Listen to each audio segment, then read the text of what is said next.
جليلة ملعلي إدارة الناحية الغربية بالحسكة. قائدنا شعلة الحرية وشمس الإنسانية باق في ضميرنا وقلوبنا وعقولنا. بهذه الذكرى الأليمة 15 شباط، ذكرى المؤامرة الدنيئة الدولية على القائد الأممي عبد الله أوجلان، ندين ونستنكر هذه المؤامرة بحق القائد عبد الله أوجلان. عندما أرادوا سجن القائد عبد الله أوجلان أرادوا فصل الرأس عن الجسد، بمعنى هم أرادوا سجن القائد كي يبعدوه عن شعبه، شعب المضطهد العاشق للحرية والإنسانية، عاشق الديمقراطية.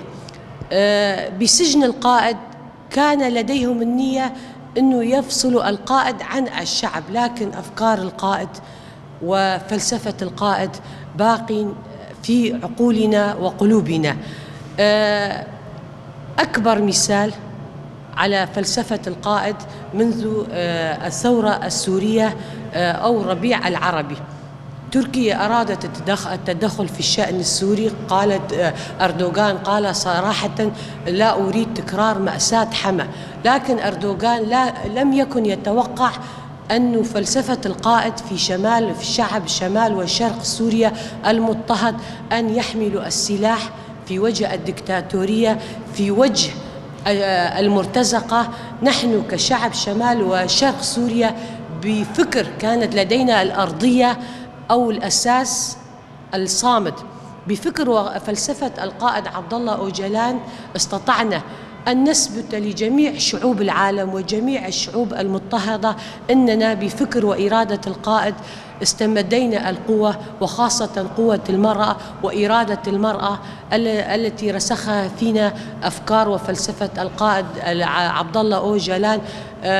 نريد أن نجدد العهد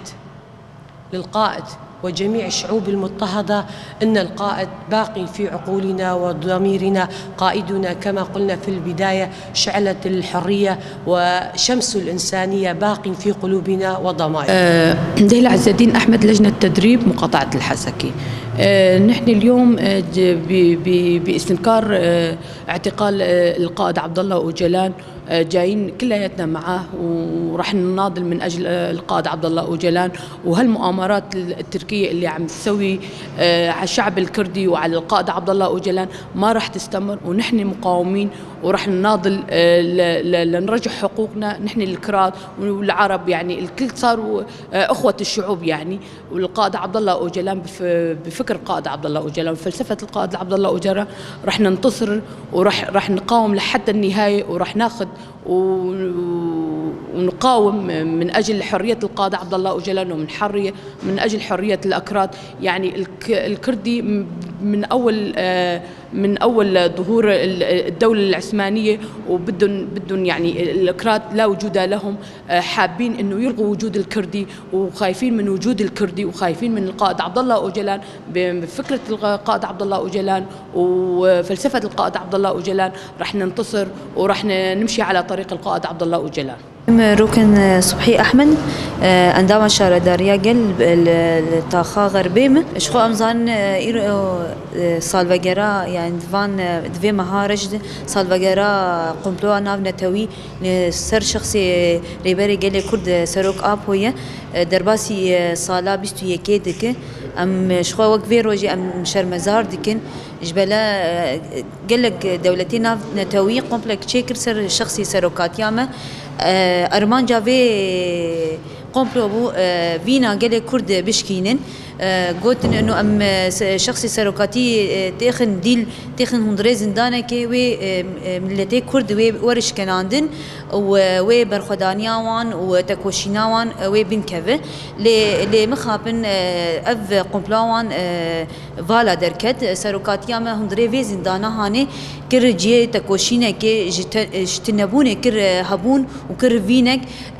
تكوشين كر فلسفك نو اني نبس ملتي كردره تفاهية ملت جهاني كرد به عرب به خريستيان به